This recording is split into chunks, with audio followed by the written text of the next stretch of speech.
हौसलों की तरकश में कोशिश का वो तीर जिंदा रखो। हौसलों की तरकश में कोशिश का वो तीर जिंदा रखो। हार जाओ चाहे ज़िंदगी में सब कुछ, मगर फिर से जीतने की उम्मीद जिंदा रखो। नमस्ते दोस्तों, स्वागत है आपका अपने चैनल पढ़ाई से रिश्ता पर। मैं हूं अर्पित और आज हम सिर्फ मैथ्स नहीं पढ़ेंगे बल्कि आर.डी. शर्मा के रियल नंबर से एक नया रिश्ता जोड़ेंगे। अगर आपको भी लगता है कि क्लास 10th मैथ्स मुश्किल है तो आज का ये वीडियो पूरा देखना, आपका नज़रिया बदल जाएगा। आज से हम शुरू कर रहे हैं आर.डी. शर्मा की एक कंप्लीट सीरीज, जहां पर हर एक कॉन्सेप्ट को इसी तरह से पेन और पेपर की मदद से बिल्कुल बेसिक से समझाएंगे। तो चलिए बिना किसी देरी के शुरू करते हैं हमारा पहला topic, divisibility. RD. Sharma book का पहला टॉपिक है डिविजिबिलिटी। डिविजिबिलिटी मतलब सिंपल कहें तो बंटवारा। अब इसको हम लोग ऐसे समझते हैं, मान के चलिए आप लोग 5 दोस्त किसी रेस्टोरेंट में गए हैं और वहाँ पर उसके ऑनर का उस दिन बर्थडे था, तो वो कुछ घंटों के लिए उस रेस्टोरेंट को फ्री कर दिया था।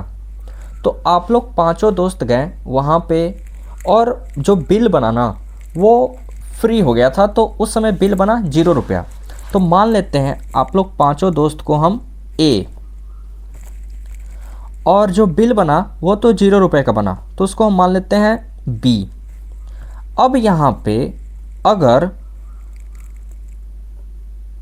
5 मेरा ए है और बी मेरा 0 था, तो अब आप बताइएगा कि आप लोग पांचों दोस्त को कितने कितने रुपए का बंटवारा करके उसको देना होगा। तो आप लोग तो बहुत खुश होंगे क्योंकि आपको तो अब कोई भी रुपए देने हैं नहीं, क्योंकि 0 रुपये का बिल बना है, तो 0 0 मतलब आपको कुछ नहीं देना है। तो इस समय जब हम डिवाइड करते हैं, इसका मतलब बंटवारा करते हैं, तो इसका आंसर हमको 0 मिलता है। अब थोड़ा सा केस को बदल देते हैं। मान चलिए कि आप लोग पांचों दोस्त गए थे, जिसको हम ए से रिप्रेजेंट कर रहे हैं, और इस बार बिल जो बना है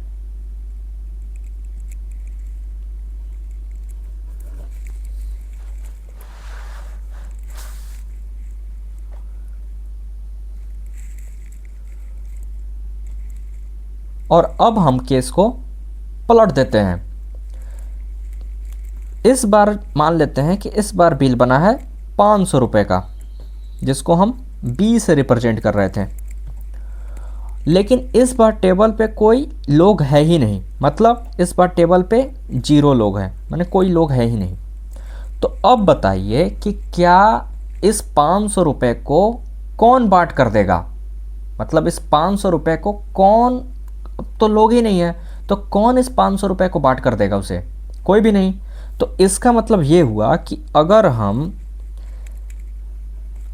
कोई लोग ही नहीं है, मतलब 0 में बंटवारा करना है, तब ये कैसे होगा? ये तो पॉसिबल नहीं है। इसलिए मैथ में इसका जो डिवाइड है वो अनडिफाइन कहलाता है, मतलब ये पॉसिबल ही नहीं है, अनडिफाइन कहते हैं इसको।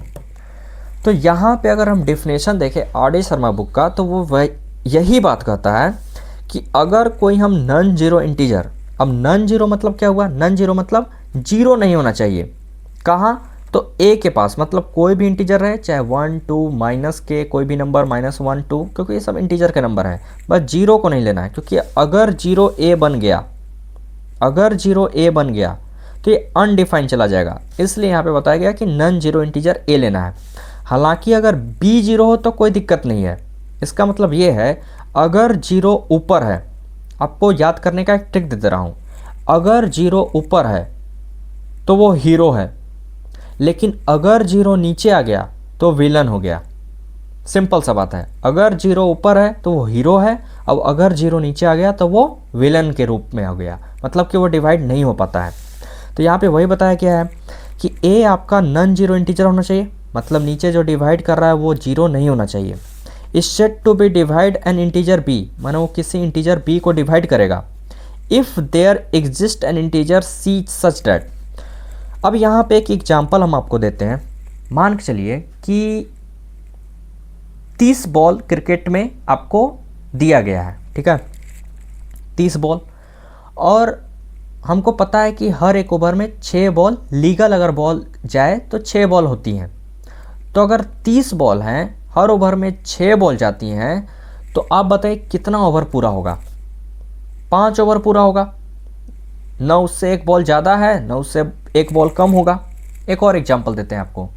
मान चलिए आप किसी हॉल के मैनेजर हैं और वहाँ पे 30 चेयर हैं, ठीक है, और आपको 30 चेयर को अरेंज करना है 5 लाइन में, ठीक।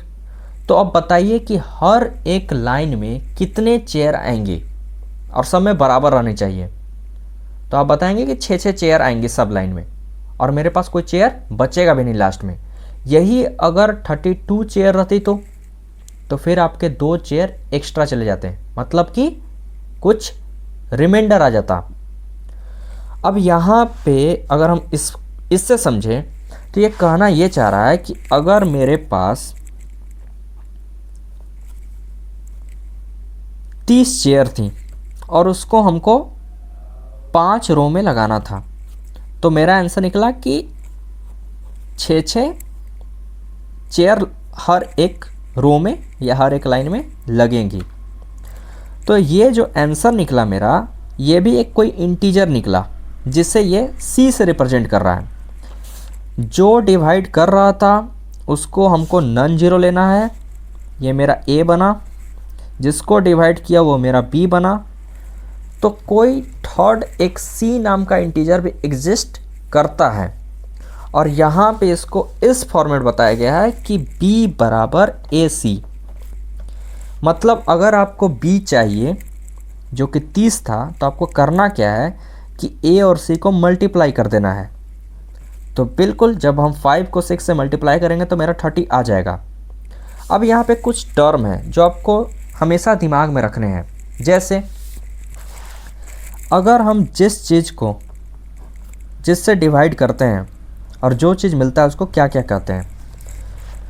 जो चीज़ डिवाइड करता है आपका उसे हम डिविजर कहते हैं। जिसको डिवाइड करता है वो मेरा डिविडेंड कहलाता है। अब डिवाइजर डिविडेंड में काफ़ी कन्फ्यूजन होता है, तो यहाँ पे समझ लेंगे ऐसे कि डिवाइजर पहले आता है और डिविडेंड बाद में आता है। डिविडेंड के लास्ट में एंड लगा है, माने कि बाद में आएगा। तो ऐसे समझेंगे इसको, डिविजर हो गया, डिविडेंड हो गया, और जितने बार में डिवाइड करता है वो मेरा कोशेंट कहलाता है। और जब लास्ट में जो चीज़ बच जाता है उसे हम रिमाइंडर कहते हैं। यहाँ पे तो कुछ बचा है नहीं, तो यहाँ पे रिमाइंडर 0 है एक तरह से। तो ये सारी चीज़ आप समझ चुके होंगे। मतलब कोई नंबर किसी को डिवाइड कर रहा है तो ज़रूर जितने बार में वो डिवाइड करेगा तो कोई एक इंटीजर C भी होगा। और यहाँ पे इंटीजर की बात चल रही है, कोई भी पॉइंट वाले नंबर की बात नहीं चल रही है। अब जैसे कुछ एग्जाम्पल है, 3 डिवाइड्स 36। जब 3 डिवाइड कर रहा है 36 को तो ज़रूर कोई एक इंटीजर होगा। हमें पता है वो इंटीजर क्या है, वो है 12। अब अगर हम 3 को मल्टीप्लाई कर दें फिर से 12 से तो हमें वो नंबर फिर से मिल जाएगा। एक और एग्जांपल अगर हम देखें तो अगर मान चले कि जो 3 है वो डिवाइड नहीं कर पा रहा है 35 को, इसका मतलब क्या समझेंगे आप? इसका मतलब ये है कि कोई भी C नाम का इंटीजर है ही नहीं, इसलिए वो डिवाइड नहीं कर पा रहा है। जैसे अगर हम 3 को 35 से डिवाइड करने जाएंगे तो एक बार मेरा 3 और फिर मेरा 5 आएगा। तो हम देखें तो यहाँ पे क्या 3 के टेबल में 5 आता है? नहीं आता है। तो अगर हम एक बार में फिर से अगर 3 लगाएं तो यहाँ पे मेरा 2 आएगा। अब यहाँ पे हमको पॉइंट लगाना पड़ जाएगा, तो पॉइंट तो इंटीजर वाले नंबर नहीं होते हैं, तो यहाँ पे कोई भी इसके लिए इंटीजर एग्जिस्ट ही नहीं करता है, इसीलिए 3 नहीं डिवाइड कर पा रहा है 35 को। इतने सिंपल बात है। अब यहाँ पे कोई नंबर किसी को डिवाइड करता है ना, तो कुछ बातें हमको समझनी पड़ेगी। जैसे अगर कोई नंबर किसी को डिवाइड कर दिया, जैसे अभी हम एग्जांपल देख रहे थे कि 3 जो है 36 को डिवाइड कर दिया कितने बार में? 12 बार में, ठीक। जहाँ पे रिमाइंडर हमको पता है कि यहाँ पे रिमाइंडर आपका 0 आएगा। कोई नंबर किसी को डिवाइड कर देता है ना, तो उसको हम कुछ सिंबल में रिप्रेजेंट करते हैं। वो सिंबल क्या है? वो सिंबल ये है कि मेरा 3 जो है वो डिवाइड कर दिया 36 को, ये इसका सिंपल है। इतना सिंपल इसका सिंबल है। 3 डिवाइड्स 36, मतलब हम इतना लिखने नहीं जाएंगे, हम अगर ये भी लिख कर दिखा रहे हैं ना, तो मेरा वही सेंस बन रहा है कि 3 डिवाइड्स 36, माने 3 जो है 36 को डिवाइड कर देगा, और ज़रूर कोई एक इंटीजर होगा तभी ये डिवाइड कर पा रहा है। वो इंटीजर कौन सा है? वो इंटीजर आपका 12। अब कुछ इसके मतलब समझ लेते हैं। मतलब जब भी आपको कुछ ऐसा दिखे तो आपको कुछ कुछ बातें दिमाग में रख लेनी है। जैसे a डिवाइड्स b, मतलब जो a है वो डिवाइड कर दे रहा है b को। दूसरा पॉइंट, इसी का अगर उल्टा अगर हम बोलें तो इसका मतलब ये होगा कि b is divisible by a, मतलब जो b था ना वो किससे डिवाइड हुआ? a से डिवाइड हुआ, मतलब b जो है डिविजिबल है किससे? a से डिविजिबल है। तीसरा पॉइंट देखें, अगर यही सिंबल का तीसरा मतलब निकालने के लिए समझे तो इसका मतलब ये निकलेगा कि a is a factor of b। अब ये फैक्टर क्या होता है? तो फैक्टर मतलब ऐसे समझें कि a is a factor of b, मतलब a जो है b का फैक्टर है। इसका मतलब ऐसे समझें कि अगर हम 36 का फैक्टर लिखें, फैक्टर क्या होता है? ऐसा कौन कौन से नंबर हैं जो 36 को डिवाइड कर देंगे? जैसे 1 तो पहले आ जाएगा, कितने बार में करेगा? 36 बार में, तो 36 से भी डिवाइड होगा ही 36। अगर आगे बात करें तो 2 से डिवाइड होगा, कितने बार में? तो 2 से डिवाइड होगा ये 18 बार में। फिर आगे देखें तो अगला नंबर आपका 3 मिलेगा, 3 से कितने बार में? 12 बार में। फिर देखें तो 4 से कितने बार में? 9। फिर 5 से कटेगा नहीं, और फिर डायरेक्ट ये 6 से कटेगा, कितने बार में? तो 6 ही बार में ये कटेगा। तो हम लोग को ये जितने सारे नंबर मिले 1 2 3 4 6 9 12 18 36, ये सारे नंबर जो हैं ये इसके फैक्टर कहलाएंगे। ये सारे नंबर इसके फैक्टर हो गए 36 के। तो यहाँ पे कहा जा रहा है कि a is a factor of b, मतलब जो a है, a मेरा 3 था, तो 3 देखिए क्या फैक्टर नहीं है b का? b मेरा 36 था, तो बिल्कुल है। तो यहाँ पे अगर ये सिंबल दिखे, मतलब कोई नंबर किसी को प्रॉपर डिवाइड कर दे रहा है, तो जो नंबर डिवाइड करता है वो जिसको डिवाइड करता है उसका एक फैक्टर होता है। अब फैक्टर के बारे में एक चीज़ और जान लीजिए, वो ये है कि फैक्टर जो भी नंबर का होता है ना, या तो उसके बराबर तक आएगा या उससे उसका फैक्टर छोटा ही होगा, या तो उसके बराबर तक जाएगा या उससे छोटा ही होगा। अब आगे बात करते हैं कि b is a multiple of ए। अब मल्टीपल मतलब क्या? मल्टीपल मतलब सिंपल टेबल, मतलब b जो है ना वो मल्टीपल है a का। इसका मतलब ये हुआ कि अगर हम a का मल्टीपल माने टेबल पढ़ें, तो अगर हम टेबल पढ़ते जाएंगे तो 3 का टेबल 1 3 आता है। आगे हम देखें तो 3 का टेबल अगर 10 बार तो 30 आएगा। 3 का टेबल अगर हम देखें 11 बार तो 33 आएगा। 3 का टेबल देखें अगर 12 बार तो 36 आएगा। तो जो 36 था मेरा, मतलब b मेरा 36 था, क्या वो मल्टीपल नहीं है a का? बिल्कुल है। 36 जो मेरा था वो बिल्कुल मल्टीपल है a का, मतलब 3 का मल्टीपल माने उसके टेबल में आता है। तो आपको ये सिंबल ये चीज़ भी बताता है। और अगर हम देखें तो a is a divisor b, इसका मतलब ये है कि हम लोग बात किए थे वीडियो के स्टार्टिंग में ही कि किसको हम डिविजर कहते हैं, मतलब जो डिवाइड करता है वही मेरा डिविजर कहलाता है। तो a is a divisor of b, क्या a डिविजर नहीं है b का? बिल्कुल है, a डिवाइड कर रहा है b को, तो यहाँ पे a जो है डिविजर भी है b का।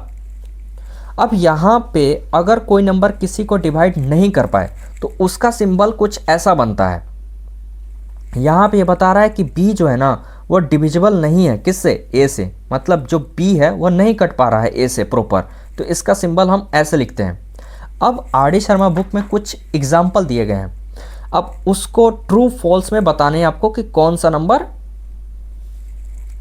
डिवाइड कर पा रहा है नहीं कर पा रहा है, इसका प्रॉपर एक्सप्लेन भी करना है। तो इसका आप लोग स्क्रीनशॉट ले लीजिए और कमेंट में बताइएगा कि कौन नंबर किसको डिवाइड कर पा रहा है।